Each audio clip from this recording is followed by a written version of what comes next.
जहाँ बिरयानी खाने गए थे ना गद्दारों के पास, वही देखना चाहते हैं मोदी को।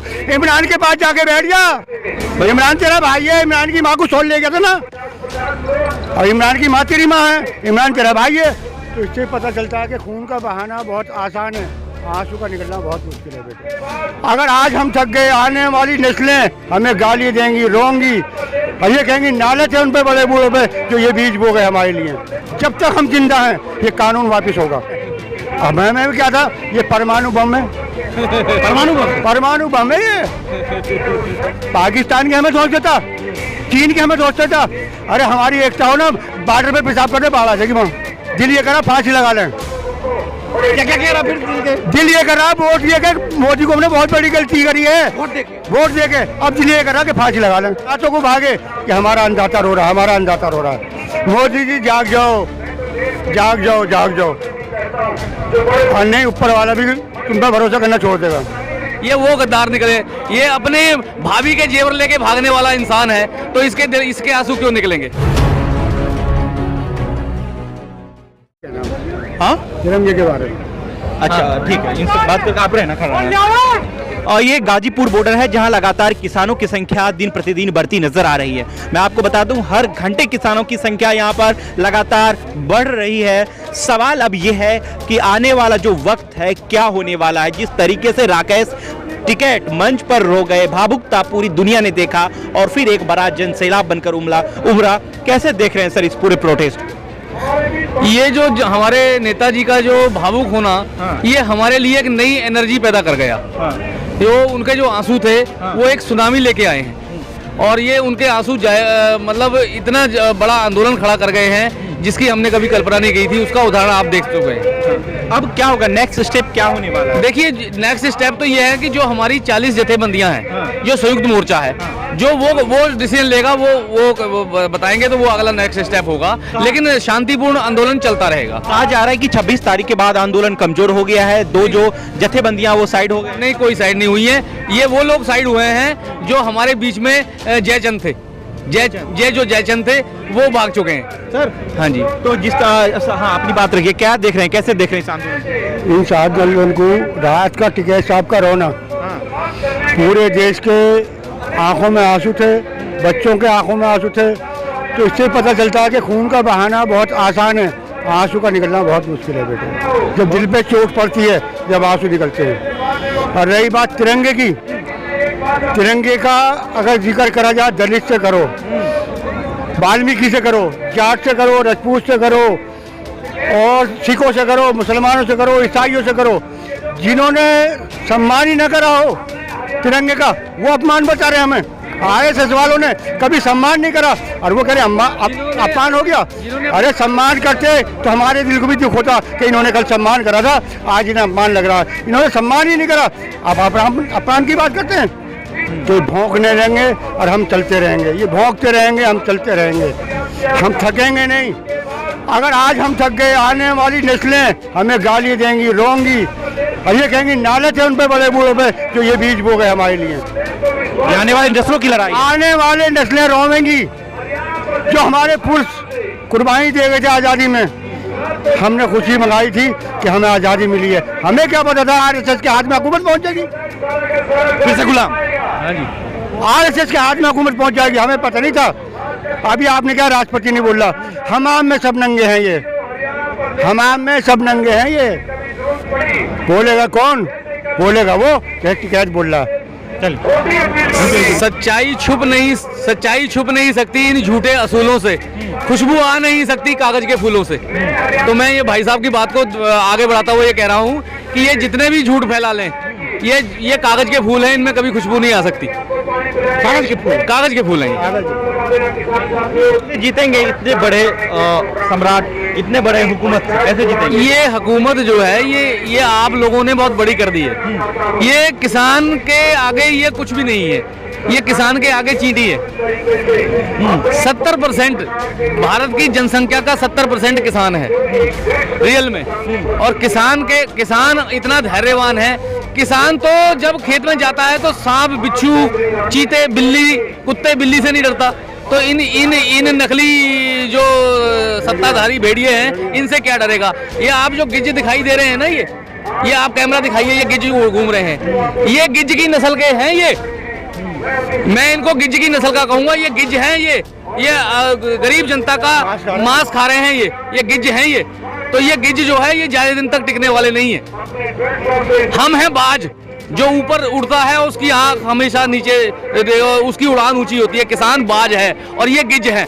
कल क्या हुआ था, कह रहे हैं कि लोग हमले करने के शिकार? देखिए मैं उत्तराखंड से आया हूँ, मैं घर में चला गया था, यहाँ से आंदोलन में आते रहते हैं जाते रहते हैं। हाँ, ये आंदोलन को खड़े करने वाले भी हम बाजपुर वाले हैं। तो मैं वहाँ जब खाना खा रहा था, जब मैंने, हाँ जी, यहाँ से कितना दूर है? यहाँ से 250 किलोमीटर है। तो मैं उत्तराखंड का बाजपुर क्षेत्र, यहाँ से 250 किलोमीटर है। जब मैं रात के 11 बजे मैं किसी कारणवश बाहर गया था काम से, जब मैंने आके खाना खाया तो मैंने अचानक अपनी जब नेट ऑन करा, तो जब मैंने हमारे नेताजी की जब भावुक अपील देखी तो मेरा खाना वहीं छूट गया। मैं रात के 11:30 बजे वहीं से तुरंत चल पड़ा हूँ और मैं यहाँ 4:30 बजे यहाँ सुबह पहुँच गया हूँ। मेरा सबसे पहला इंटरव्यू अजीत अंजुम जी ने लिया था। उन्होंने जब देखा कि ये किसान नया आया है, अभी आया है, तो क्यों बाकी लोग सोए हुए थे, हमने जगाने की कोशिश नहीं करी कि अब ये सोए हुए हैं, लेट सोए होंगे।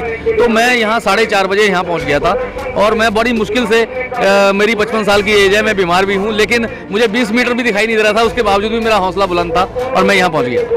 साहस है, साहस, जज्बा आखिर दम तक रहेगा। लड़ेंगे, शांतिपूर्वक लड़ेंगे। इस दौरे हुकूमत के कानून निराले हैं, इस दौरे हुकूमत के कानून निराले हैं, महफूज नहीं इज्जत जानों के लाले हैं। फिर हाथ उठाए इनका गर्दन पे किसानों की, तुम इसको कलम कर दो, ये वक्त के नाले हैं। सोने न दिया तूने जाड़े में भी हमको, क्या सोने न दिया तूने जाड़ों में भी हमको, क्या वक्त तेरे जालिम हम भूलने वाले हैं। क्या बात है सर, बहुत बड़ी सर। सुनिए सर, कैसे लड़ेंगे इनसे, सवाल का जवाब दीजिए। लड़ना लड़ाने तो मेरे बात की बात है। लड़ते तो वो हैं जिनके अंदर अहंकार होता है। हम अहंकार वाले आदमी नहीं हैं, लड़ने वाले आदमी नहीं हैं। अगर लड़ाई सिखाई होती तो गांधी ने सिखाई होती पहले आज़ादी में। तो हम गांधी के विचार पे चलने वाले आदमी हैं, हम आरएसएस वाले नहीं हैं, गांधी वाले हैं। होगा कानून की बात जब तुम बार बार कह रहे हो, या कानून हो या ना हो, वो तो बात की बात है। जब तक हम जिंदा हैं ये कानून वापस होगा। मौत से घबराते वो हैं जो मौत से डरते हैं। हम मौत का सामान सिर पर रख के चलते हैं, हम घबराएंगे नहीं बेटे। और एक बात और है, जरा से बच्चे रो रहे हैं, मोदी जी तरस खाओ। मैं मुसलमान हूँ, मैंने पिछली दफे वोट दी थी तुम्हें, तो मैंने कांग्रेस से परेशान था इसलिए दी थी। मैंने मोदी बढ़िया आदमी है, मोदी बढ़िया आदमी है, गरीब है, चाय वाला है, मजदूर है, परेशान है। अब मैं भी क्या था, ये परमाणु बम है, परमाणु बम है ये। अमेरिका, अच्छा रही बात पाकिस्तान की, हमें सोच देता, चीन की हमें सोचता था। अरे हमारी एकता हो ना, बॉर्डर पे पेशाब करते बाढ़ आ जाएगी वहाँ। खुद उनका एजेंट बना हुआ है और खुद मैं बिरयानी खा रहा। हमें क्या पता था ये अंबानी का दलाल है, हम तो समझे देश का मालिक है, तो देश का अन्नदाता बनेगा, ये देश का चौकीदार है। अब ये क्या पता था ये दोबारा जीतेगा तो ये चोर नहीं, ये चौकीदार नहीं, चोर नजर आ गया। तो कहने का मतलब हमारा नहीं, वोट देके सारे दिल ये करा फांसी लगा लें। क्या कह रहा फिर दिल ये करा, वोट ये कर, मोदी को हमने बहुत बड़ी गलती करी है वोट देके। अब दिल ये करा कि फांसी लगा लें। ऐसे नेता को न समाज में देखना चाहते, न स्टेज पे देखना चाहते। ऐसे देश को हम, ऐसे नेता को उस गद्दार मुल्क में, पाकिस्तान में देखना चाहते हैं। क्या बिरयानी खाने गया था ये, फिर से बोले, क्या बोले फिर से? जहाँ बिरयानी खाने गया था ना गद्दारों के पास, वही देखना चाहते हैं मोदी को। इमरान के पास जाके बैठ जा, इमरान तेरा भाई है, इमरान की माँ को छोड़ ले गया था ना, और इमरान की माँ तेरी माँ है, इमरान तेरा भाई है, तू हमें क्यों सता रहा? बहुत बड़ी बात। हाँ जी, बहुत बड़ी बात कह दी सर। हाँ जी, सर ने बहुत बड़ी बात कह दी है और इसमें सच्चाई है। जो आपने कहा था ना कि ये चौकीदार, भाई साहब ने कहा था चौकीदार है, ये चौकीदार वास्तव में ये इतने 6 साल से कह रहा था कि मैं चौकीदार हूँ। ये चौकीदार किन का है? ये चौकीदार अडानी अंबानी का है, हम लोग समझ नहीं पाए। ये देश का चौकीदार नहीं था। आप ही दिए थे बीजेपी को वोट? बिल्कुल, हम पछतावा कर रहे हैं ना देखे। सन 14 में हम भी भावना में बह गए थे, क्योंकि हमें लालच दिया गया, स्वामीनाथन रिपोर्ट लागू करूंगा, आपका C2 लागू करूंगा, दलित का बेटा, आपकी इनकम दुगनी करूंगा। तो ये चीजें करके उसने हमें भावना में हम बह गए और आज हमें उस चीज का पछतावा है। लेकिन वो देर आए दुरुस्त आए, अब हम जाग गए हैं। हाँ? बोल रहे थे आप? मैं ये कह रहा हूँ बेटे कि बार बार मीडिया रात ये पूछ रही थी कि टिकैत जी क्यों रो रहे हो, टिकैत जी क्यों रो रहे हो। मीडिया को नहीं दिखाई दे रहा टिकैत क्यों रो रहा। फिर वही बात आती है, खून का निकालना बहुत आसान है, आंसू का निकालना बहुत मुश्किल है। आंसू जब निकलते हैं जब दिल पे चोट पड़ती है। जब 2 महीने का सब्र टूटा और ये अहंकार पे उतर गए कि हटा दो किसानों को, मारो किसानों को। जब टिकैत साहब रोए और उनका रोना जब देखा तो किसान रातों को भागे कि हमारा अन्नदाता रो रहा है, हमारा अन्नदाता रो रहा है। मोदी जी जाग जाओ, जाग जाओ, जाग जाओ, और नहीं ऊपर वाला भी तुम पर भरोसा करना छोड़ देगा। बड़े भाई की बात को आगे बढ़ाते हुए कह रहा हूँ, आंसू उसी आदमी के निकलते हैं जिसका हृदय कोमल होता है। बाकी मगरमच्छ के आंसू बहाने वाले तो बहुत नेता मिल जाएंगे आपको। आ जाता आंसू उसके भी रोते हैं जिसके घर में परिवार होता है, बाल बच्चे। हाँ जी, हाँ जी, बस बिल्कुल ये भी कह सकते हैं कि लेकिन इन मोदी जी के आंसू क्यों निकलेंगे, क्योंकि इन्होंने अपनी जीवन साथी को ही धोखा दे दिया, जिसके साथ इन्होंने 7 वेरों का वचन लिया था, 7 जन्मों का वचन निभाया था। ये वो गद्दार निकले, ये अपने भाभी के जेवर लेके भागने वाला इंसान है, तो इसके आंसू क्यों निकलेंगे। ठीक, कैसे देखें आप, युवा हैं, इस कानून को कैसे देखें? सर देखो, मैं आया हूँ आज पहली बार, झूठ नहीं बोलूँगा, बहुत टाइम से आप लोगों के चैनल देखता था मैं आराम से। और उसके बाद ही जब कल कुछ वीडियो वायरल हुआ था तो बाबा जी का, टिकैत जी का, उसके बाद मुझे थोड़ा लगा कि हाँ आना चाहिए आज। मतलब एक्चुअल में ज़रूरत है हमें यहाँ पे आने की। पहले जो आया वो ना आया वो किसी बिल गलत नहीं, बिल तो गलत ही है। देखो इतने लोग पागल थोड़ी है जो बैठे हैं यहाँ पे। हालांकि नहीं, मैं एक्चुअली किसान फैमिली से नहीं हूँ, ना कोई हमारे उसमें है। इनफैक्ट मैं एक दलित कम्युनिटी से आता हूँ। हाँ ठीक, और ये एक्चुअली मेरे आने का रीज़न यहाँ पे यही है कि ये एक तरह से कॉन्स्टिट्यूशन को ख़त्म करना चाह रहे हैं बस। मेरा मतलब आप कह सकते हो भाई मैं तो किसान नहीं हूँ, क्यों आ गया मैं। लोग पूछते भी हैं भाई आपका तो कोई बैकग्राउंड नहीं है, फिर क्यों आ गए। बस मेरा उनका यही कहना है भाई मैं कॉन्स्टिट्यूशन, हाँ मैं संविधान बचाने के लिए आया हूँ। संविधान बचाने की लड़ाई है। हाँ बिल्कुल है।